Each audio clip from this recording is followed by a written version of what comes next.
ongetorriak saio berri batera gaur maiatzak 28 asteartea bi elkarrizketa izango ditugu. Alde batetik, Steilas sindikatutik datorren Angela Campo izango dugu eta Lab sindikatutik datorren Josu Arraitz. Sindikatuek mobilizazio dinamika bat jarri dute abian orain irakasleak lelopean eta horren inguruan hitz egitera datoz. Eta beste alde batetik, Tempora taldeko Helene eta Juantxo etorriko dira haien diska berria aurkeztera. Diska berri hau Ama izena dauka eta haiekin berari buruz hitz egingo dugu. Baina hauekin hasi baino lehen goazen betiko edukiarekin. Goazen orain gaurko efemerideekin. Gaurko egun batean, 1512an, Gaztelako Fernando Bigarrenak Nafarroa konkistatzeko laguntza eskatu zien Araba, Bizkaia eta Gipuzkoako ahaide nagusiei. Urte batzuk geroago, 1948an, Alparteida ezarri zuten legez Hego Afrikan. Zuriek soilik parte hart zezaketen hauteskundeak, eskuin muturreko alderdi nazionalak irabazi eta gero. Egun berean baina, 1988an, etak baitu zuela asmatu zuen Bartolin Pepeko zinegotzi andaluziarrak. Eta bukatzeko, 2021 urtean, Alemaniako gobernuak onartu zuen genozidioa egin zuela 1904 eta 1907 artean Namibian.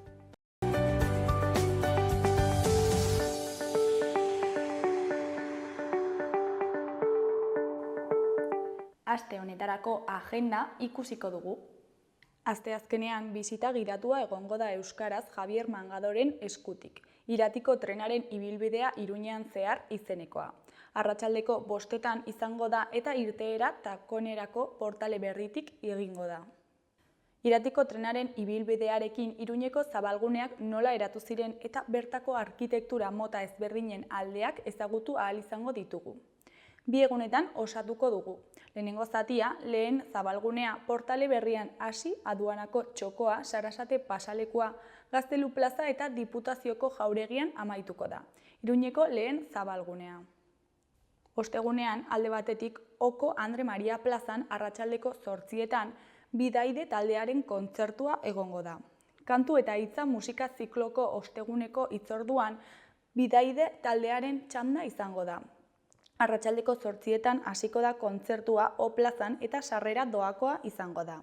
Euria eginez gero erraldoien txokoan izango da emanaldia.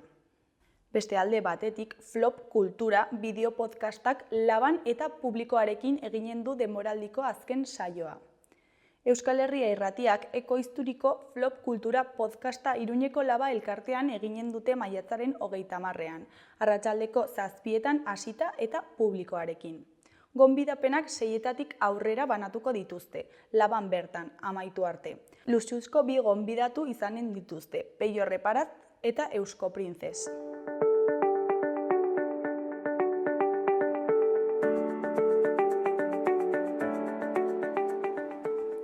Ikus dezagun gaurko egunkarien azalek zer dioten. Diario de Noticiasen titular nagusian, Jokoaren Kontseiluak argi berdea ematen dio ludopatia prebenitzeko erregulazioari. Foru dekretuaren proiektuak aurre ikusten du 400 metroko gutxieneko tartea ezartzea joko aretoen eta ikastetxeen artean. Aralarrek ludopatiaren prebentziorako elkarteak araudia indarrean jartzean izandako atzerapenak deitoratu ditu. Argazki nagusian, heldu eta haur palestinarrek Israelen erasoen ondoren suntsitutako dendei begira. Titularrean, beste sarraski bat Rafahin. Israelek Espainiari ohartarazi dio kaltetzen gaituena kaltetuko dugula. Hori koloreko berrietan, alde batetik Osasunak Vicente Moreno aurkeztu du. Beste alde batetik, emakumezkoen Osasunaren entrenatzailea den Jesus Dominguezen ustetan, Osasunak emakumezkoen futbola ustiatu beharko du. Jarraian Jokin Altunaren hitzetan, laso erregularrena izan da, inork ez dizkio 12 tanto egin. Ondoren, Europako aurrezerrenda Nico Williams, Merino eta Remirorekin. Eskuineko berrietan alde batetik soberakinen 33,4 milioietatik 6,5 udaltzaingoarentzat izango dira. Bestetik, legebiltzarrak airean utzi du jokabide kodearen onarpena. Jarraian, 3.000 familia nafarrek bat egin dute mugikorra erabiltzeko adina atzeratzen saiatzeko. Bukatzeko, Nafarroako 31 gaztek nekazaritzaren sektorearen etorkizunaren alde egin dute. Diario de Navarraren titular nagusian, Espainiak aurrekaririk gabeko laguntza militarra emango dio Ukrainari. 1.129 milioi armamentuan. Erregeak Zelenski hartu du Madrilen eta Espainiarekin konta dezakeela esan dio. Sumarrek PSOE kritikatu du, Bilduk eta Podemosek Ukrainako buruzagiari planto egiten dioten bitartean. Argazki nagusian, Vicente Moreno atzo arratsaldean kale berrian Iruñera iritsi zenean. Titularrean, Vicente Moreno hautatuta. Entrenatzaile valentziarrak urtebeterako sinatu du Osasunarekin eta gaur aurkeztuko dute Sadarren. Eskuineko berrietan alde batetik Nafarroak apustuak eskola eta kirol inguruetatik urruntzen ditu. Beste alde batetik Nico Williams, Merino eta Remiro Europako aurre zerrendan. Jarraian Nadal Roland Garrosen erori da, baina jokoetara iritsiko dela uste du. Goiko berrietan batetik Aranok ez du biderik Uholdetatik urtebete pasa eta gero. Bestetik 4.000 ikaslek baino gehiagok egingo dute usea. Azkenik, Tuterako biodibertsitatea fokua etxetik duela. Gara egunkariaren titular nagusian, Israelek Rafahen egindako azken sarraskiak izugarrikeriaren eskala igo du. Hainbat herrialdek baita Israelen aliatuek ere, eta erakunde globalek izuduta erreakzionatu zuten igandean Israelgo armadak Rafaheko desplazamenduen eremu batean egindako sarraskiaren aurrean. Argazki nagusian, kaosa Israelek Rafaheko kanpamendu baten aurka egindako erasoaren ondoren. Beheko berrietan, alde batetik Oier Imazen hitzetan, eskuin muturreko bidea ixteko premiari erantzun behar diogu. Beste alde batetik, Beñat Zalduaren erreportaia dugu. Klarsfeldarrak eta gaurko Europa. Ezkerreko berrietan batetik Vicente Moreno Arrasateren ordezkoa da Osasunan. Bestetik, Dusko Ivanovitzek ez du Baskonia entrenatzen jarraituko. Berriaren argazki nagusian, igandeko bombardaketak desplazatuen gunean eragin zuen txikizioaren hondarrak atzo Rafahen. Titularrean, Israelek gaitzespen zabala jaso du nazioartean, Gazako barne desplazatuei erasotzeagatik. Armadak 45 lagun hil ditu gutxienez Rafah, hiriko kanpaleku bat bombardatuta. Ebeko atzerri ministroek Israelekin duten akordio komertziala berrikusiko dute. Eskuineko argazkian Malen Osamendi korrikalaria dugu. Honen hitzetan maratoiko estreinakoa izugarrizko esperientzia izan da. Eskuineko beste bi berrietan, goikoan, alderdi albertzale nagusiak 2 blokeetan aurkeztuko dira berriz ere Europako bozetan. Behekoan, Getxoko ibilaldiak helburu kuantitatiboa eta kualitatiboa bete ditu. Beheko argazkian, Angela Davis dugu, itxaropena eraldaketarako motorra. Goiko berrian, Jose Azurmendiren obra aztertu dute Urdangarin, Garmendia eta Azurmendi ikerlariek. Euskal Herria Irratiaren titular nagusian, Jokoaren Kontseiluak Nafarroan ludopatia prebenitzeko jokoaren arautegi argi berdea eman diot. Proiektuak eragina izanen du jokoetarako lokaletan, erabiltzaileen identifikazioan, ordutegietan eta besteak beste ikastetxe inguruetatik aldenduta egon beharko dute. 12 hilabeteko epea izango dute establezimenduek neurriak egokitzeko eta atzerapen horiek deitoratu ditu Aralarrek.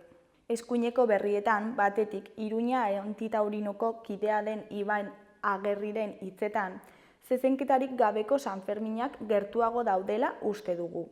Iruña Antitaurina taldeak eskatu dio Peinen Federazioari zezenketarik gabeko Sanferminetarako trantsizioan parte hartu dezala. Bestetik Eneko Garzia eta Daniel Pascualen hitzetan, ez genuen espero flop kulturak izan duen jarraitzaile kopurua izatea. Flop Kultura podcastaren azken kapitulua zuzenean eginen da ostegunean Laban, arratsaldeko 7:00 aurrera.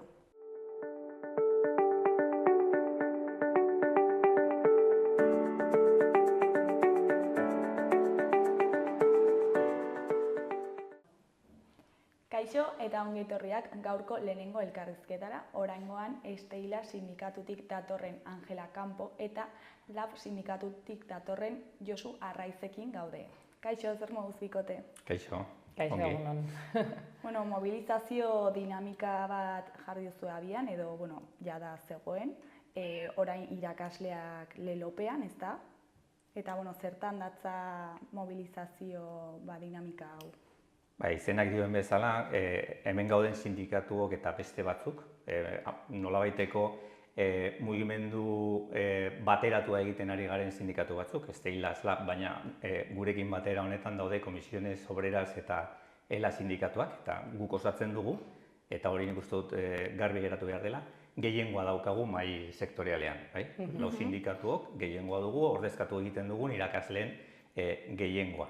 Eta guk egin dugun irakurketan, aspaldi samarretik, bada, behingoz, badela ordua, hezkuntza departamentuak eta Nafarroako gobernuak batez ere, kontuan izateko hezkuntza, emateko behar duen garrantzia, eta baita irakasleak eta irakasleon lan baldintzak. Horregatik aukeratu dugu orain irakasleak leloa edo. Orain gure irakaslean txanda delako. Eta, noiz hasi ziren mobilizazio hauek? Mobilizazio hauekin, lelo honekin hasi gara aurten, badara ematzagu 2 urte departamentuarekin negoziazioan.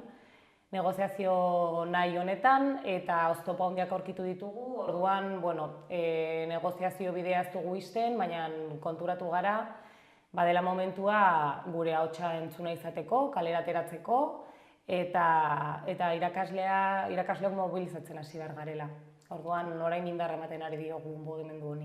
2 urte hauetan bide guztiak probatu izan ditugu. Elkartu izan gara hezkuntza departamentuarekin, elkartu izan gara talde politikoekin, egon gara parlamentuan hezkuntza batzordean, prentsan atera gara, grebak egin ditugu, iaz, hain zuzen ere, mota guztietako mobilizazioak egin ditugula, eta 2 urte hauetan oraindik ez dugu fundamentuzkorik lortu hezkuntza departamentuaren aurretik. Orduan, egin dugun irakurketa da, gehiago presionatu beharko dugula, eta horregatik sortu dugu kanpaina hau, lelo hau,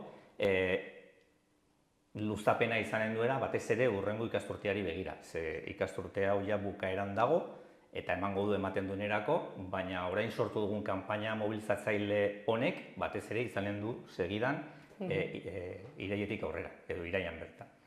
Bai, argi dago negoziaziorako ateak ez daudela itxita, baina nekatu egin gara itxoiteaz, erantzunik ez jasotzeaz, edo jasotzen dugun erantzuna izatea dirurik ez dagoela. Orduan, eta baita ere atzerapen, maniobra hauek, ematen du zerbait negoziatuko dugula eta konturatu orduko aurrekontuak itxita daude, Orduan, horregatik gaude beste bide honetan, baita ere.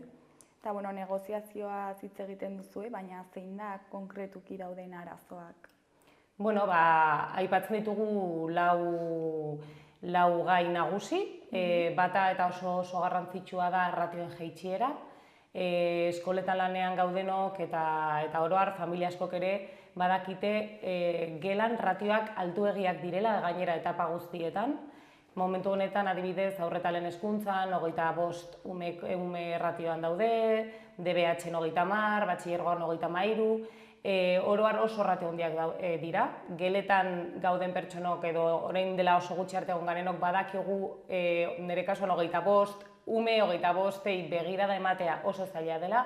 Hor ikusten dugu arazo nagusia eta gure aldarrikapena oso zehatza eta oso argia da, jaitsiera behar da etapa guztietan, eta departamentuak eskatu zigun konkrezioa eta gu konkrezioa eman diogu, eta adierazi dugu etapa bakoitzeko ikusten dugun ratio egokiena, Eta gainera esaten dugu, badirela orain 4 urteko epea hori gauzatzeko, ez dugu esaten egun batetik bestera izan behar denik, baina bai, gradualki hasita adibidez aurrezkuntzatik edo ikusi beharko litzateke nola, hasi aplikatzen ratio jaitsiera. Hori izango litzateke lehenengo aldarrikapen importante bat. Gero ere, badaramatzagu ja hilabete batzuk asanbladak egiten ikastetxe desberdinetan, 20 piko asanblada baino gehiago, 100 irakasleekin elkartu egin gara, haien eskutik edo entzuteko zein diren egunerokoan ikastetxeetan topatu egiten dituzten arazoak. Eta askotan errepikatzen den horietako bada, gure bigarren aldarrikapenarekin lotua dagoela. Eta da lankarga, gehiegizko lankarga. Irakasleen sensazioa oro har da ez direla iristen. Ez direla iristen beren helburu nagusi izan behar den horretara, eta beren helburu nagusia izan behar da bere ikasleak beharten bezala atendituak izatea. Baina bestelako lan burokratikoak, gehiegizko formakuntza askotan ez zaiona zentzua ikusten, horrek guztiak zamatu egiten du irakaslea, eta hori da gehien entzun dugun kexa handienetako bat. Eta hori da bigarren aldarrikapena. Hori da. Eta gero jarretzen dugu erosalmenarekin, errealitate bat da eta departamentuak berak onartu du, irakasleok soldata galera bat izan dugula, departamentuak tasatzen du ehuneko 15 bateko galera 2010 urtetik, hori kalkulak eginda suposatzen du irakasle bakoitzaren galera oso handia dela, gure soldata baxuagoa da, bizitza geroz eta garestiagoa, eta uste dugu erabateko aldarri lizitoa eta beharrezkoa dena gure erosalmenaren errekuperaketa. Orduan hori ere eskatzen diogu departamentuari bila dezala modua, beraien erantzuna dator, agian karrera profesionala, egon daitezkela, baina guk esaten dugu irakasle guztiontzako eskubidea dela, komplemento bat bilatu behar dela eta modu bat errekuperatzeko galdutakoa. Eskutzak onartu egin baldin badu galera hori dagoela, berari dagokio, bere menpeko langile horien erosteko ahalmen hori berreskuratzea. Hori nik uste dut oso logikoa dela. Eta laugarren aldarrikapena dago lotua administrazio osoan egia esanik estrukturala den arazo batekin eta dela behin-behinekotasuna, ez? Interinoak deitzen ditugunak hezkuntzan, asko dira ikastetxetan, eta guk uste dugu hezkuntza departamentutik ahalegin bat egin behar dela, 6%, zer hori da Europatik eta eskatzen dena, murriztea behin-behinekotasuna. Eta zein da laugarren aldarrikapena?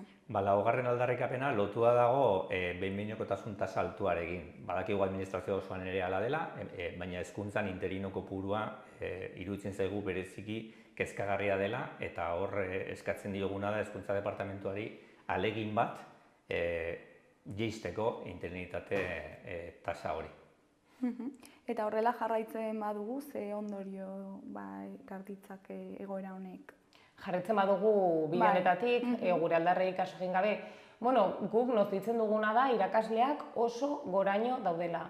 Eta badago orain maniobra bat ere, horrela ditzen dut, departamentuak egin duena eta seinalatu dute, baja kopuru oso altu hartzen omen dutela irakasleek. Guretzako kontzeptu hori hasieratik gaizki dago esana, zeren bajak medikuek ematen dituzte, ez ditu jendeak hartzen, baina departamentuak bai presentatu zituen datu hauek gero prentsan ere agertu zirenak, irakasleok baja kopuru handiak hartzen edo hartzen ematen zaizkiez, eta galdetu beharko genuke zer gertatzen den hor. Eskaini zituzten datuak ziren oso hutsalak, ez zuten adierazten ze baja motak ziren, egun bakarrekoak ziren, luzeak ziren, arazo psikoemozionalengatik, virusengatik ez zuten adierazten datuan. Dato hutsaloiekin ere informazio gutxi atera daiteke eta gainera helburua ez dugu argi zein den, informazioa horrela ematea. Sentsazio izan zen eta horrela jaso izan da irakaslegoaren artean. Gure izena zikintzeko hori bide bat zela, esateko irakasleak, ez dakit, ze mezu dagoen atzean bakoitzak nik nirea propio ateratzen dut hortik. Orduan, bajak dira izan behar direnak, baina hausnartu beharko genuke zer gertatzen ari den. Zergatik irakasle asko dabil ezinean. Eta gu horren asanbleatan gaudela ikastetxez ikastetxe batzuk esaten dutena da. Batzutan baja beharko nuke, gaizkinago, gaixonago, eta ezin naiz bajan egon, ezin didate baja eman lan aurrera atera behar delako, ez? Eta presio handia da. Osea, guk ikusten duguna ikastetxeetan, irakasle askok nozitzen dutela presio handia. Argi dagoena da, ezin zaiona onartu hezkuntza departamentuari, eta guk adierazi genion, bada, zuk ezin duzu susmopean jarri kolektibo oso bat, kasu honetan, irakasleen artean gainera kolektibo prekarioena esan dezakegu, ze interinoak jarri zituzten fokoaren azpian. Eta nik uste dut gutxien behar duguna orain irakasleok, bada gure figura horrelako desprestigio bat izatea, noren partetik eta hezkuntza departamentuaren partetik. Ze guk eskatzen duguna hain zuzen ere beste aldarrikapenetako bat da, kanpainak egitea gure ustez gizartean nahiko patxal dagoen irakasleon figura prestigiatzeko. Nolabait, aitortzea egiten dugun lana, eta horretarako hezkuntza departamentuak egin beharko luke kanpaina bat gizarte osoaren aurrean prestigiatzeko. Eta ara non, hori beharrean topo egin genuen Angelak aipatu duen albiste horrekin. Osea, kolektibo osoa, edo kolektiboaren zati bat, baina zeharka kolektibo osoa, susmopean jarri, desprestigiatu, lupa jarri horien gainean, eta lortu justo nahi denaren kontrakoa. Gainera, argumentazio hori ere haien arka joan daitek, ez argumentatu dezakezu edo elkartu dezakezu igual hori lan karga handiarekin, ez? Hori da, esaten genuena. Zuri ez dago kizu esatea begira hauek bajan daude eta jarri nola baiteko zalantzatan zergatik dauden bajan, baizik eta aztertu beharko zenuke zergatik zure langile batzuk, gainera Angelak esan duena, euskalo datua, nondik hartu, zer zela eta, ze momentuan, zer argazki finko bat, baina hala ere, erreala balitz datua ere, zuk egin behar duzuna da, aztertu zergatik hori gertatzen ari den, zelarria da. Zure langile kopuru bat bajan egotea, horrek adierazten du gauzak ez doazela ongi. Eta hor dago lankarga, gehiagizko ratioak, eta oposaketen sistema eta zerrenden kudeaketa. Nafarroan oposaketen sistema eta zerrenden kudeaketa elkartuta daude, oposaketak egitera batzutan behartuta zaude zerrendetan irauteko, nahiz eta zuk pentsatu momentu honetan ez dela zure momentu oposaketak egiteko, behartzen zaitu nolabait hor parte hartzera bakarrik lan egin alizateko, eta horrek ere beste estres eta lankarga gehitzen dio irakasle interino edo behin-behineko hiei, ez? Orduan da gutxien behar den hori eta departamentuak horretan ere tentsionatu egiten du soka. Eta lankargarekin jarraituz, ere urtero metodologia berriak ateratzen dira eta berritu behar zarete, ez da, eta hori gainera ez da isladatzen zuen soldatan, eta gero eta hori eskuratze almen gutxiago daukazu, ez da? Bai, azkenean badatoz programa segurazki asko interesgarriak, baina urtez urte gauza berriak sartu eta sartu egiten dira, horretarako ordu nahikoak eskaini gabe, batzutan ikusi dugu nola programak implementatu nahi diren, baina orduak eman gabe zer suposatzen dio irakasle horri, ez? Azkenean da gehiago sartzea, eta batzutan bai dugu enbutu sentsazio hori hezkuntzak dena sartu behar duela bere gain, sartu dena da garrantzitsua, eta sentsazio hori ez iriste aldera, ez? Eta denbora gehiegi pasatzen da batzuetan prestaketan edo gauzak aldatu, innobatu, eta azkenean lehen Josuk esaten zuen bezala gure lan erreala dela ikasleekin egon, ikasleak begiratu, atenditu, eta horren kalte egiten da, ez? Edo hor gutxitzen dira indarrak. Eta bai, programa berriak, metodologia berriak ezagutza noski positiboa dela, baina beti ere gauzak izan behar dira pausuz pausu, poliki, eta onge hausnartzen egiten ari garen bidea egokiena den edo ez, ez? Ezin dira gauza fas. Orain ere aurten DUA programa formakuntza emantzaile irakaslego guztiari izan ditzake gauza oso positiboak, baina atzetik ere susmatzen duguna da eskaini beharrean orientatzaile, PT, logopedei, baliabide gehiago, rekurso humano gehiago horretan, egiten dena da irakaslearen mezua da zuk individualitatea edo ez, irakaskuntza individual eman behar duzu ikasle bakoitzari behar duena, eta azkenean zu zeu izan behar zara, ez, psikologo orientatzaile lan hori egiten duena, egokitzapen hori. Ez dut esaten egokitu berez denik, baina zure ratioa maksimoa denean, horren ratio handia duzunean, eta gainera eskatzen zaizu irakaskuntza individuala ezinezkoa da. Hau da, gaude, lehengo garaietako ratio berdinekin non mahai guztiak arbelari begira zegoen eta irakasleak klase magistral bat ematen zuen. Orain argi dago hori ez dela bidea, baina ratioak ez dira aldatzen. Orduan, nola da posible klase magistral batekin konpontzen zenuena, orain individualitatea, inklusioaren izenean ez, beste irakaskuntzari bultzatu nahi denean eta ratio ez denean aldatzen. Nahiko kontraesankorra da eta badakigu gero ezintasun hori dago. Argi dagoena arazoa ez da zer, baizik eta nola egiten ari den, ez? Eta egiten ari da irakasleon kontura nola baita esateko. Ze gero eta gauza gehiago sartzen dira, baina baliabideak ez dira jartzen eta denbora ere ez zaio eskaintzen irakasleari. Orduan azken batean ari zara eskatzen zaizun guztia egiten, ze arduraz jokatzen du irakasleak. Oro har, hala da, arduraz jokatzen du. Eta badaki zein den bere lana, zein diren bere funtzioak, eta bete nahi ditu, baina itotzen da bidean. Itotzen da bidean ez ezkiolako eskaintzen baliabideak eta metodologia berriak sartzea, eta hori guztia oso ongi dago, baina ez da zer, da nola egiten ari den. Eta egiten ari da irakasleon lanaren lepotik. Eta hor daude, egon daitezke bajak, lehen aipatu dugun bezala, egon daiteke neke sensazio hori, egon daiteke gogaitze orokor hori somatzen duguna ikastetxetara joaten garenean. Eta horri konponbide bat eman behar zaio, hori guztia bai, baina ke prezio, ez esan nahi dut, nola sartzen den hori guztia, ez? Eta sindikatuetatik zer da proposatzen duzuena? Lehenengo eta ben argi dago kalitatezko hezkuntza nahi badugu inbertitu egin behar dela, inbertsio bat egon behar da, eta egon behar da gizartearen jo puntuan, izan behar da gizartearen hankaetako bat. Orduan, hezkuntza departamentuaren mezua da bai, baina ez dago dirurik, edo ez da diru gehiago eskainiko. Eta konparaketa egiten ari gara Europako beste herrialdeekin eta eskaintzen zaion hezkuntzari altuagoa da beste herrialdeetan. Orduan, inbertsio ekonomiko bat behar da. Hori argi dago, bai ratioa jaisteko, bai gainzama txikitzeko, orientazio, PT, baliabide horiek gehitzeko, dirua behar da. Eta noski, gure erosalmena errekuperatzeko. Baina azkenean da balioestea hezkuntza. Hezkuntza balioestea eta duen balioa ematea. Gure etorkizuna da, eta argi dugu, gure gizarterako osasuna den bezala hezkuntza beste mugarri oso garrantzitsua dela. Gu eskatzen ari garena da Nafarroako aurrekontuetan hezkuntzari ematen zaion dirua handitzea.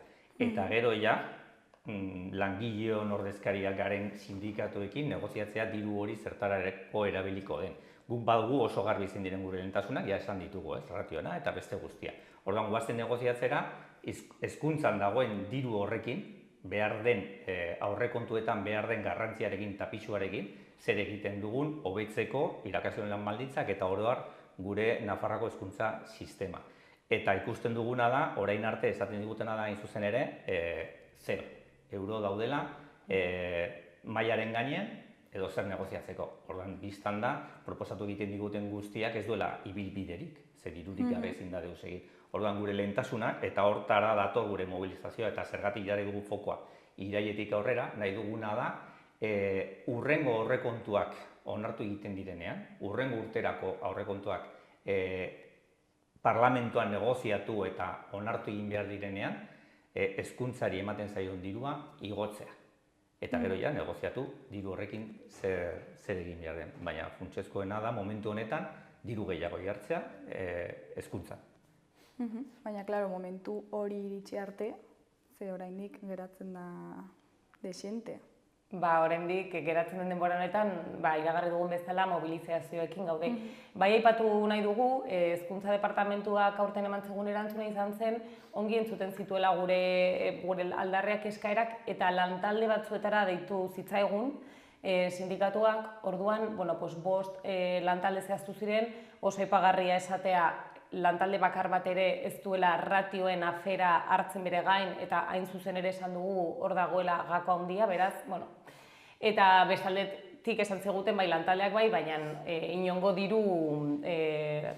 dirua eman gabe horretan, ez? Orduan, nahiko utxalak ikusten ditugu lantaldeak, hala eta guztiz ere parte hartzen ari gara, eta aldugun neurrian, formakuntza dela, hainbat gauza direla, parte hartzen ari gara, baina ikusten dugu badela ere, ez dakit, denbora galtze edo dilatazio modu bat, ez? Orduan, argi dugu, jarraituko dugula mobilizazioekin, asanblada, Josuk esan dugu lehen, asanbladak egiten ari gara ikastetxeetan, asko egin ditu, jarraituko dugu egiten, eta gure mezua irakaslegoentzat hori izaten ari da, irakaslegoarentzat batu egin behar gara, eskaerak egiteko momentua da, eta datorren ikasturtea, uste dut hori dela ez, gure mezu nagusia, ez da normal hasiko, ez? Asko mareatu gaituzte, beti berandu iristen garelako, ez, aurrekontu hauetara. Orain esaten digute, ez, goiz egi da orain horretaz hitz egiteko, eta gero, orain berandu egi da. Orduan, bueno, atera egin nahi dugu gurpilontatik, eta esaten dugu, orain gure momentua da, eta entzunak ez badira eskaera eta aldarri hauek, datorren ikasturtea ez da normal hasiko. Garbi dugu gure ez ere egin beharra zinen momentu honetan, matraka ematea. Oso garbi dago, matraka ematen baldin baduzu, azkenean norbaitek entzuten zaituela. Bestela, gertatuko zaigu, orain arte gertatu zaigun gauza bera. Gu ez gaude lehentasunen artean, eta orduan beti denborarekin ibiltzen dira jolasean, sekula ez izateko gure momentua. Orduan, dagokiguna da, hemendik gainera betarten segitu asanbladekin mobilizazioaren bat, baina batez ere garbi utzi zein den gure helburua. Eta da, hurrengo ikasturtearen hasieran hasi grebekin, hasi bestelako edo beste motatako mobilizazioekin, matraka hori emateko eta garbi izateko ez dugula onartuko gu berriz ere lehentasunen artean ez egotea. Ze uste dugu benetan hezkuntzaren ordua dela, irakasleen ordua dela, eta hurrengo aurrekontuetan hori islatu behar dela. Eta gero ja, adostu, hezkuntza departamentuarekin, zer negoziatu behar den, eta nola gero hori ezarriko den ikastetxetan. Erosteko ahalmena, zenbatekoa den, haiek aitortu digute ja zenbatekoa den. Orduan, guazen orain adostera, hori nola eginen den. Hainbat ikasturtetan, modu honetan ordainduta edo beste modu honetan, ratioak. Onartuko dugu ez izatea dena batera. Baina orduan guazen negoziatzera nola lortuko dugu benetan logikak esaten duen ratio batera iristeko, eskatzen zaigun guztiekin alizateko, eta umeek behar duten hori eman alizateko. Ze gaur egun dauden ratioekin, gauzak nola doazen aldatzen, behar bereziak dituzten umeen kopurua nola handitzen den, eta gizarteak zer espero duen hezkuntzatik, ratioak iristea, ez da bai da, ezina da. Orduan, guazen esatera, hasiko gara, honekin eta gero honekin, hor ere gu prest gaude, negoziatzeko nola eraman den aurrera hori, baina argi dago izan behar dela, eta beste guztiekin berdin. Eta nola uste duzu izango dela hurrengo urtea, hurrengo ikasturtea, kasu honetan? Lasaia ez, ze ikusita zin izan den orain arte hezkuntza departamentuaren jarrera, argi dago. Ez daude prest, beraien aitzakia izanen da berriz ere dirurik ez dagoela, baina guk esaten dioguna da, zure ardura da diru hori lortzea. Ze argi dago, sindikatuk ez dugu diru hori lortuko, guk eskatuko dugu, baina hezkuntza departamentuaren ardura eta Nafarroko Gobernuaren ardura da hori lortzea, ez? Eta hori ez dutenez inolako asmorik egiteko, atera beharko gara kalera, gogoratzeko aurten ez dugula pasatzen utziko. Bestela, badakigu zer gertatuko den. Berriro ere, joanen gara atzera eta inorez da gurekin gogoratuko. Eta hori da errepikatzen ari garen asanbladatan. Ezke beharrezkoa da. Esperientziak esaten digu, beste kolektibo batzuek egiten dutena esaten digu, hori dela bidea, azkenean zure aldarrikapenak aintzat hartuak izateko. Ze zoritxarrez, bestela ez da ezer lortzen. Bai, eta asanbladetan horretan gaude pixkat irakaslegoa enpoderatzen edo indartzen, ez? Ikusten ditugu itotak, kexa asko jasotzen ditugu, batzuetan asanbladetara goaz, eta jasotzen duguna da, jendea gaindituta dagoela bat. Kaso askotan ezinean dagoela, orduan, saiatzen ari gara energia hori batzen esateko, bada momentua zerbait egiteko, ez? Badaukagu ohitura askotan, gure burbuian sartzeko, kexatzeko, eta norbera bere gauzekin, ez? Eta momentua da esateko, elkartu gaitezen eta adierazi dezagun hau ozen. Sinestu behar dugu talde lana izan behar dela. Bestela gero joera da hori, bakoitzak bere munduan sartzea, gero kexatu egiten gara ez garela iristen, baina horrela ez goaz inora. Egin behar duguna da hori kolektibizatu, denon artean ikusi zein den helburua eta bidea ere elkarrekin egin. Eta guk lortu dugu lau sindikatu elkartzea bide horretan, ez da gutxi. Orain behar duguna da, nabarmen desgogara dauden irakasle horiek ere mobilizatzea gurekin batera. Eta orduan sinestu behar duguna da, lortuko dugula. Argi eta garbi. Pues bueno, helburua argi izan da, ea nola joaten diren hilabete hauek, eta ea lortzen dituzuen zuen helburuak. Mila esker. Mila esker zuei gurekin zuen arazoa partekatzeagatik. Eskerrik asko. Eskerrik asko.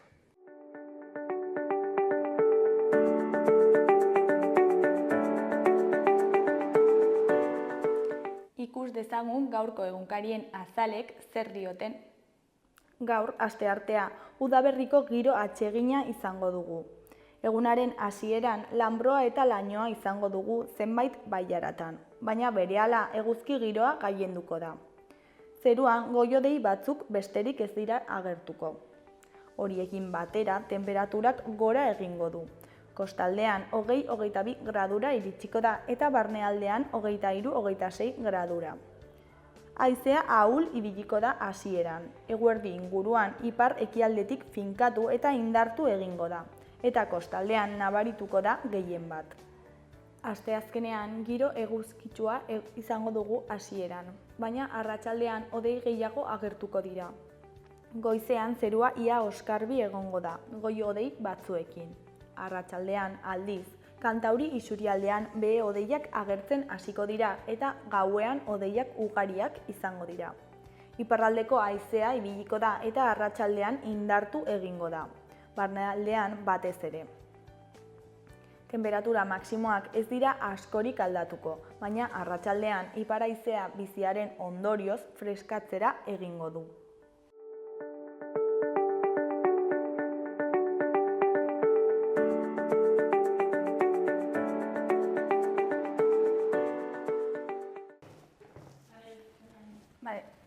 Kaixo eta ongi etorriak gaurko bigarren elkarrizketara, oraingoan tenpora taldeko Helene eta Juantxorekin gaude. Kaixo, zer moduz? Kaixo, bikain. Bueno, diska berriak kaleratu duzu, ezta? Ama izenekoa.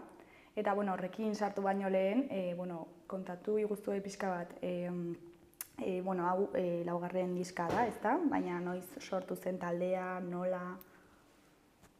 Tenpora, goain dela 10-11 urte sortutako talde euskaldun bada, 5 musikari gaude bertan, eta segurazki musikari gutako batzuen aurpegiak akaso igual ezagunak izango dira beste talde eta proiektu askotan ibili izan garelako.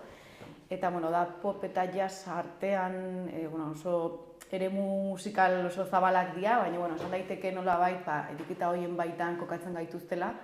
Eta gero, disko argitalpen bakoitzero, beste eragin batzuekin nahasten eta sortzen dijoan talde bat da, ez? Hori da, pixka bat sortu ginean musikari espazioa emateko, musikaz disfrutatzeko, azkenen beste proiektuetan gabiltzanez, askotan musikari gertatzen zaiguna da, dinamika batean sartzen zarela, non askotan ez daukazu denbora, nahi adina denbora musikaz gozatzeko, ez? Askotan kontzertu bat edo zuzeneko bat eman behar duzu, edo proiektu grabazio konkretu bat egin behar duzu, baina ez daukazu denbora nahi duzun bezala lantzeko. Eta orduan horretarako sortu zen taldea. Apur bat, ensaioei denbora eskaintzeko eta sortze prozesu horri bere garrantzia emateko. Eta, lagunak zineten, aurretik, ezagutzen zineten? Gehienok danok esango nuke. Azkenen, historia pixka da ere nik beste 11 proiektutan ebilen, baina beti danak zian nolabait esategatik nahiko intimo bezala, ez? Benito Lertxundi bat, Mario Enart, eta baneuzkan hainbat kantu, hor estilo horietan etzianak hainbeste txertatzen, eta gaina bateria batekin jotzeko, eta ni beti horre hanka bat izan dute estilo hortan, ez?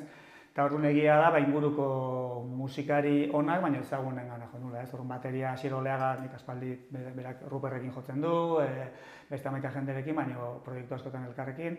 Helene Tolosarra da eta etxe ondoan neukan ere, Itxaso bajista, Itxaso Etxebeste ere ezagutzen nuen beste proiektu batzutetik Tolosarra dalako, eta gitarra ere oain ez da Tolosan bizi, baina orduan bai izan zen pixkat Helenek esaten duenagatik, ez? Azkenik, disponibilitatea izateko ere talde izateko, bueno, nik uste batetik musikari onak, bai, baina bestalde, bueno, gero horre harreman kontuak eta taldetan azkenik talde bat da gizarte txiki bat ere, eta horrek asko laguntzen du. Denak Tolosa aldekoak zarete. Bai, gutxi gara bera, bai. Bueno, Asierrez, berak esaten bezala bera nahi duen lekukoa da. Bilbon jaio zen, Gazteizen pasatu zuen, eta bain Donostian bizi da. Eta tenpora izena, nondik atera zenuten? Bueno, ja azkenen taldea izena jarri behar zitzaiola, eta bueno, aukeren arten, azkenen honekiko egin genuen apostu, bueno, terminoa, ez, temporada, denbora, euskal kontzeptuaren termino edo arkaikoa, esaten dena, lehen tempora idazten zen. Eta, bueno, horrek ez duzan nahi, bueno, temporai ere egiten ez diogunik erreferentzia, edo, bueno, bai, bakoitzak bere irakurketa egin dezake, baina, bueno, kontzeptu horrek irakurketa ezberdinak eman ditzakela, gure musika bezala. Eta, bueno, iruditu zaigun, politia zela, ez? Azkenen denbora egiten diozu referentzia, gure musika ere, denborakin entzuteko uste dugu dela, ez? Sortzen dugula.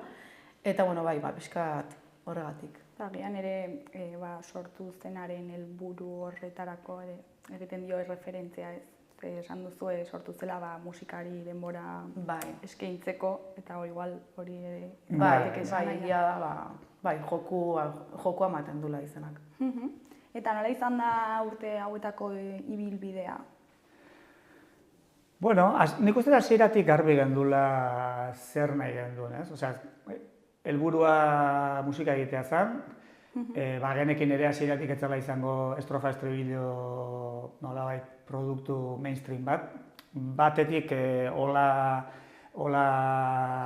sortua izan zelako, eta beste alde batetik bai tenpora osatzen dugun musikarion iragana eta nolabait maleta edo motxila musikala datorrelako pixkat jazzetik, folketik, herri musikatik. Orduan, hori praktikan jartzeko gune bat zen, ez? Hori bagenekin ez ginala Beck edo Nafarroarena betetzen ibiliko. Eta izango zala ibilbide luze bat egiteko proiektu bezala jaio zen, ez? Arnaz luzeko proiektu bat bezala.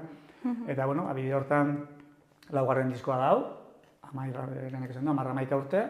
Eta hor goaz, nik usteet ez, pixkana pausoz pauso aurre egiten, bai jende aldetik, publiko aldetik, espektatiba haundiri gabe ere gira esan behar bada, gaur egun moitzen gara, bakizu Spotifyen 200.000 entzunaldi ez bali madozkatzu, segun ze espaziotan, segun ze musika estilotan, etzea inor, baina gureak guezea hor mugitzen, ez? Nahi zut guk 1.500 entzunaldi eukiditzeko gure bideoklipan, baina guezea eskaintzen duguna uste beste mota bateko emaitza badala, ez? Emaitza artistikoa, bai iraupenagatik, bai kantua daukaten pausangatik, bai hamaika arrazoiengatik, ez? Ez duzue musika komertzial hori bilatzen? Ez, hombre, 1.000.000 entzunaldi ekiko bagenitu, ez genio ez esango, hori betikoa da, ez? Baina bai, bezala helburua ez da inoiz izan saiatzea topatzen, momentu hortan ze estilo dabilen bogan hemen, bolo-bolo, eta hortak tiratzea eta zerbait egitea, ez? Orduan, bueno, ni beti izan dut, espektatiba zero. Zorionez esperientzia handia daukagu, badakigu zara musika mundua, eta baina espektatiba zero hori positiboan esan nahi dut. Egiten dugun urrats bakoitza guretzako da lujo bat, privilegio bat, eta bitarten jotzen ari gara, ez? Eta aktiboan dagoen talde bada, eta gure publikoa daukagu, eta gure kritika onak, eta hori guretzat asko da, ez? Aipatu duzu musika komertziala, eta hor bai adibidez, aipatuko nukela, ez? Zara musika komertziala ere, bai, pixka bat kontzeptuaren ikuste apur bat aldatzen nahi dela, gehien bat bakantuen iraupenean, ez? Bai, estrofa estribilloko kantuak entzuten dira gehien bat, mainstreama hori da, baina pixkanaka badaude talde eta musikari batzuk hortikan iraupen oso motzeko kantuetatik apur bat aldetzen ari direla, ez? Egin bat igual zuzenetara begira edo bideoklipatera begira, Eta, bueno, hor bai, guatzen ez, hasierako elkarrezketetan eta bai, atentzioa ematen zieten, kazetari eta zer nolako, iraupen luzeko kantuak egiten ditun, ez? Bueno, pixkanaka ari da hori ikusten, artistak ere horrekin usten ari direla pixka bat, eta, ez orokortasun baten, baina, bai badaude izen batzuk hortik, ez? Orduan, ez dira iraupen oso motzeko kantuak, baina horrek ez du esan nahi musika bizirik ez dagoenik, bizirik dago, eta momentu ezberdinetako tartea dago gure kantutan, bai. Eta zein izan da zuen ibilbideko gauzarik zailena edo gauzak? Bueno, zaila dago kontzertuk egitea. Hori ezin daukatu, esan nahi dizut. Lan bat da bere hortan. Horrek gu beti izan gara, autoekoizpenan autoa egin gendun, eta dana da auto. Automanagement, autoekoizpena, orduan, esaten dizut, ni Benitorekin jotzen baiat edo Petxirekin edo daukagu gure makinaria, eta zu musikari bezala zoaz, ez? Horako talde batek berak egiten du lana. Hau da, udaletxeta ditu, ez dakizar, eta gu musikariak, ez daukagu batetik ez espezializazioa, ez gaitasuna medio aldetik, ez da makinaria enpresarial bat horren ingurun. Orduan, niri konkretuki hori egiten zait oso zaila, oso komplikatua, gustatzen ez zaidan gauza badalako, eta parte kentzen didalako denbora eta energia asko gero zure laneako.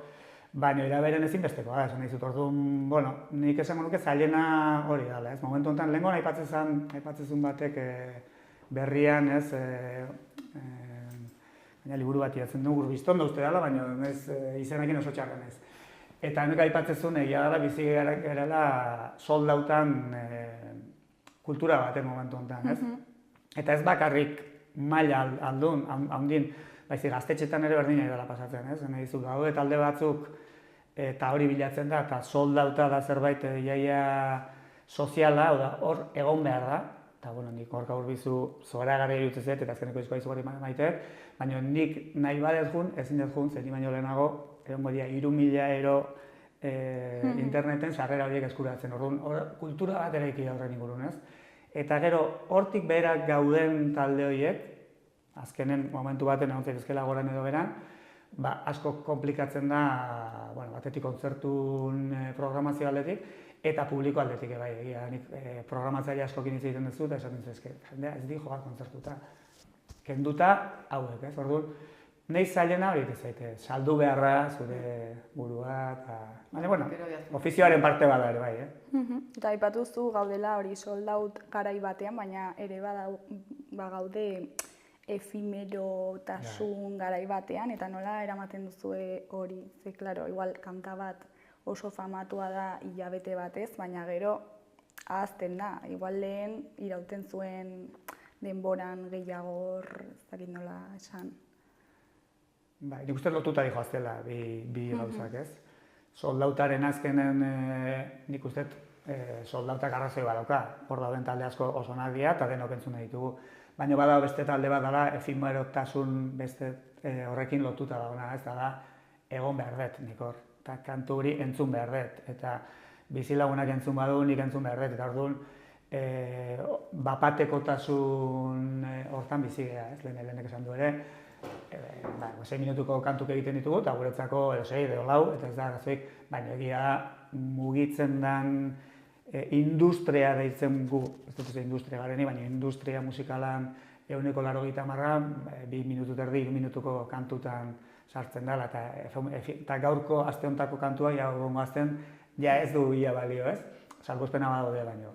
Gu hortik, zorionez edo zoritxarrez, hortik kanpora gaude.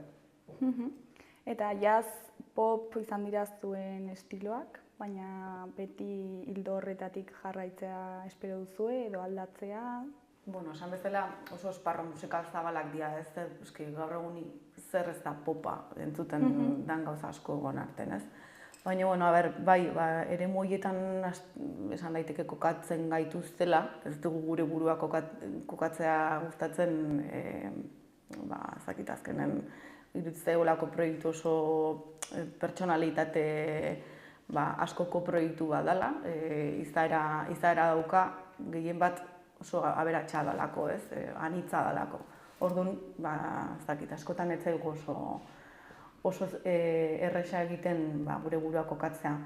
Baina horrek ez du esan nahi beste musika estiloetatik edaten ez dugunik kontrakoa bai, ez?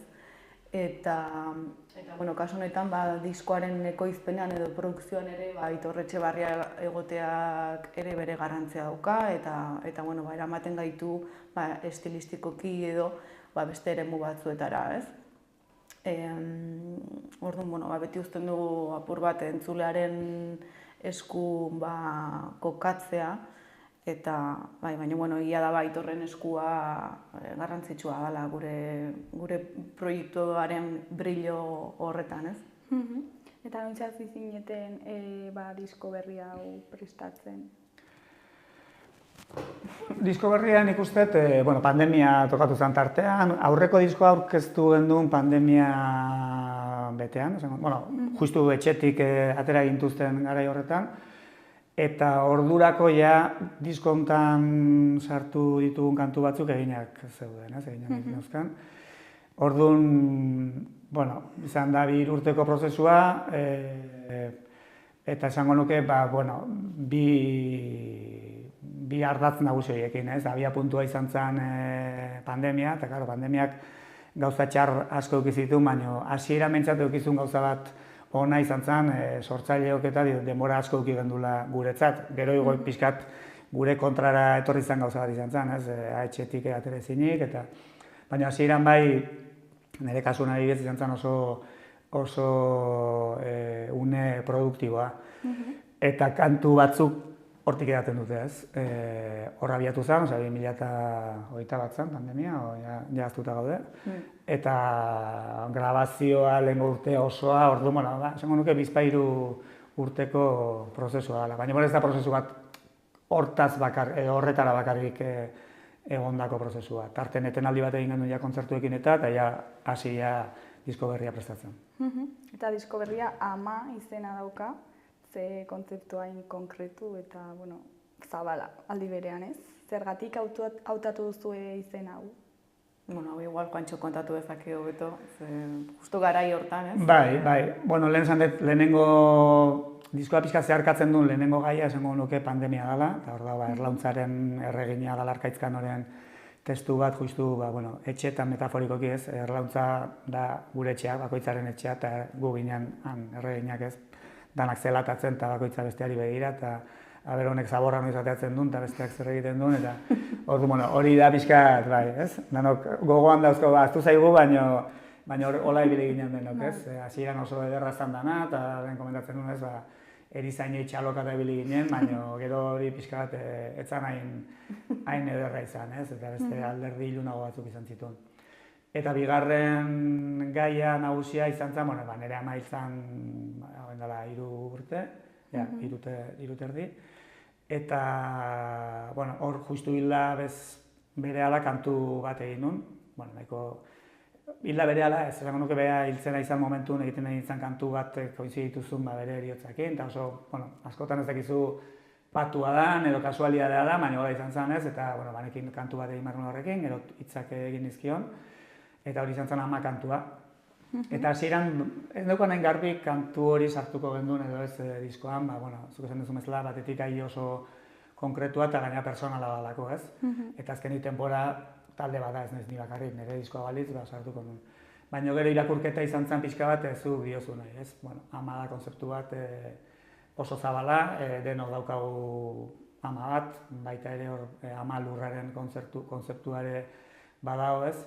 Eta azkenen nik usteet diskoa eta kantua ez dala galera batei egindako kantua edo eriotza batei egindako kantua edo diskoa, baizik alderantziz bizitzari egindako kantu bat eta disko bat, ez? Eta gehiago dala, bizia eman diguten ama guzti horien, ez dakit omenez, baina bai aldarrikatzen duen disko bat, eta ez bakarrik amak, nik usteet bizia ematen diguten personak eta jendea eta hori guztia, ez? Orduan, horren ingurun kantu bat bada, eta gero azkeneko kantuare ikusten baduzu bada beste ama bat azkeneko kantu bat, eta kantu instrumental bat, ala pixkat berriz ere hartzen dula kantuaren melodia eta horrekin bukatzen da, ez da pixkat.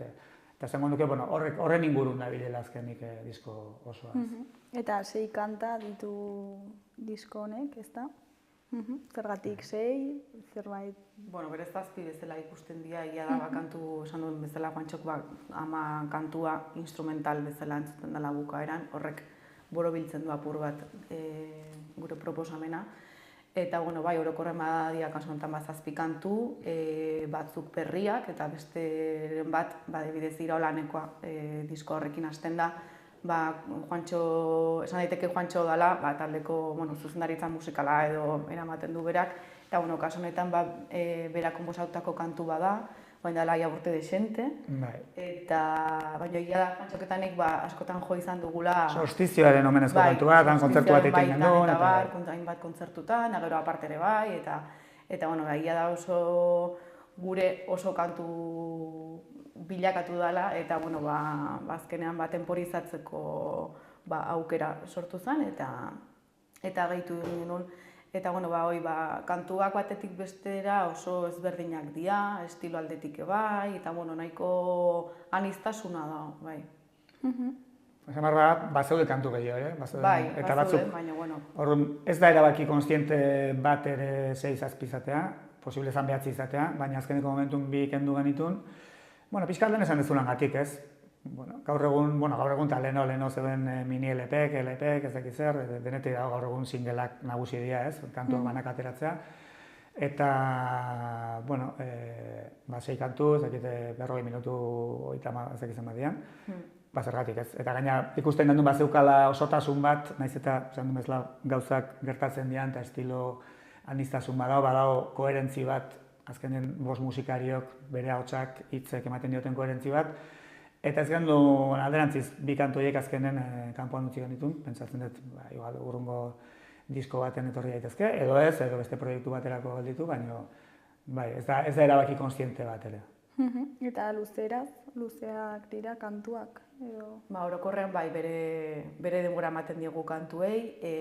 Nik uste kantu bakoitza kontzeptu ezberdin bat dela, eklektikoa bere hortan bai, eta orduan kantuari ematen diogu behar duna, ez? Batzen dituna izango litzateke akaso aniztasuna bai, baina gero disko honetan adibidez aurrekoan bezala ari laukote bat izan dugu, eta kantuetan entzun daitezke kantuak apur bat ez orkestalizatuta, baina bai kontzeptu anitz horretan, ez? Tempora beste modu bat erantzuten da. Eta bai aipatuko nuke, guain momentu honetan temporaren kontzertu batera dijoan entzuleak topatzen dula ja dagoeneko errepertorio oso kontsolidatu bat, ez? Naiz eta 6-7 kantu izan disko honetan, ja dagoeneko temporada dauka errepertorio oso zabal bat, oso pertsonal bat, eta indar handiko zuzenekoak ematen ditugula iruditzen zait. Eta orain, behin diskoa kaleratua dagoela, zer espero zue? Zuzenekok? Ez, martxoan, irenenek esan du, martxoan hasi ginen diskoa kaleratu genuen urtarrila amaieran, eta lehenengo aurkezpena martxoan 15 izan zen, eta, martxotik udaran normalki beste proiektuak eta baditugu, eta etena egiten dugu taldeakin, ordu nuen justu udaberri honetan 5 emanaldi ditugu, eta, udazkenikoak prestatzen, ez? Esan duen bezala, gutxina gustatzen zaigun lana hori dela, telefono hartu, deitu, Iruñako udaletxea, ez dakit nungo udaletxea, baina helburua noski da jotzea, esan diskoa guretzat gaur egun batetik lehen aipatu dugu paradigma aldaketa, ez? Musika gaur ez du funtzionatzen duela, atzo justu elkarrizketa baten entzuten nuen, aspaldiko elkarrizketa baten, baina kortatuko, ezekit Fermin hiltzan berean Inigo Muguruza. Esatezun bereiek lehenengo disko batea zutenen sarri eta kantu horiekin 100.000 disko saldu zituzten. Gaur egun, imposiblea da, Euskal Herrin ez da, inor hurbiltzen zailenek, ez Gorka Urbizu, ez Berritxarrak, ez Izaro, ez beste modu batean mugitzen da, Spotify dago, sarea daude, onerako edo txarreako. Eta, bueno, gure disko bat ateratzen dezunen adibidez, nik uste batetik badala nolabait lekukotza bat emateko modu bat, ez? Esateko, bueno, 2024en temporada hau da gure itzen ari dena, eta uste nolabait interesgarria eta importantea dela ere, ze bestela ez dago etenaldi gabeko ibai bat bezala da, ez? Eta bai behar dira momentu, ze jendea danok aldatzen goaz, eta esan duguna, ez da, pandemia pasatu da, eta diskoak azkenen hori kontatzen dute, ez? Gure bizitza, gure pentsamendu, gure kezkak, gure izateko modua, eta orduan, bueno, batetik hori, eta bigarrenik bada aurkezpen txartel bat bezala, ez? Kontzertuak egin ahal izateko, egia da, behar bezala, bueno, nun gaude, hau da gaur tempora, ez? Eta, baina helburua nik ez nuke esango diskoa denik, bai kantuak egitea, azkeni musikaria egitea eta kantuak egitea da, bueno, ez dakit nola esan, ez dakigu besteik egiten, da hori da gure lana, ez? Baina helburuan esango nuke dela zuzenekoak ematea, ez? Eta, bueno, hor dago, burroka hor dago, hori da gure lana. Eta zuzeneko aipagarriren bat, horrela begibistan. Bueno, guain dauzkagu Ikigunen Tolosa, Bilabonan izan gara, Andoain, Jasain. Justu guain Gipuzkoatik gabiltza, udazkenen aber Nafarroan ja desamarkatzen dugun, bai, bueno, normala da, bai, ez, lehen esan dizut, azkenen ez gara talde mainstream bat, gure ibilbidea daukagu eta jarraitzen dugu jotzen, eta bagabiltza, baina egia da Siran aurkezpenak eta, bueno, Tolosa, noski, lehidor da antzokia handi bat, baina gu nahi gendun ere aurkezpena hori izatea. Eta orain hasiko gara, hori, Nafarro, Bizkaian, deitzen gaituen lekutatikan gustora joten. Primeran bikote, bazakit zerbait gehiago komentatu nahi duzuen, zerbait ahaztu zaigun. Nik uste pixka bat denetik aipatu dugula, ez? Ez dakitela... Ez, entzuteko jendeak, nik uste hor dago, saretan dago, erosi daiteke ere diskoa, baina jendek hartu ez, aurreko baten beste elkarrizketa baten esate zigun batek ez, entzuteko disko bat da, eta esan, bueno, disko guzti dira entzuteko. Bai, baina esan nahizuna, bazan, eta badu arrazoi pixka bat hasieratik gabiltza elkarrizketa guztien ez, denbora, ez egizer, badauka, nik uste badula, edaten dula hortik eta badula hortik, orduan, hartu zazu lasai, patxara, 30 minutu, 40 minutu eskaseko disko bat da, eta nik uste merezi dula entzutea, lasai. Eta letrak intentsuak dira.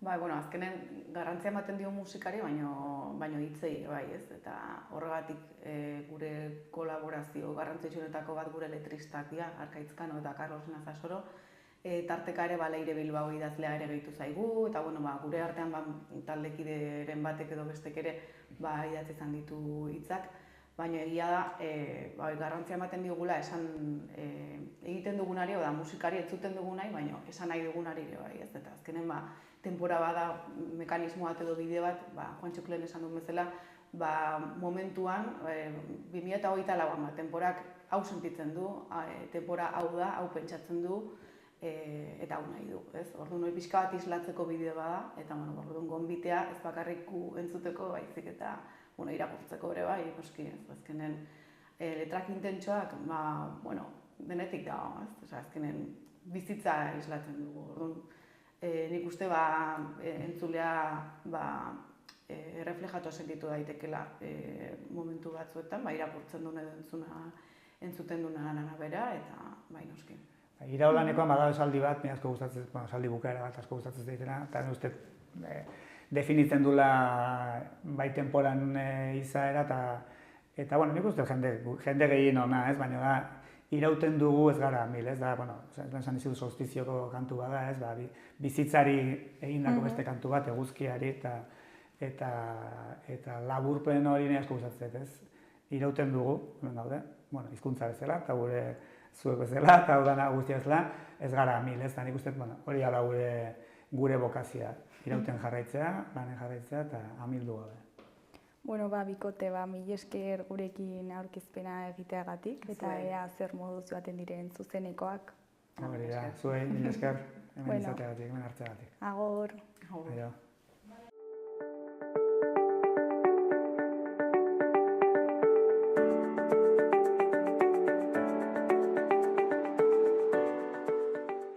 Gaurkoz hau izan da dena, bihar itzuliko gara eduki eta elkarrizketa berriekin. Ondo segi, agur!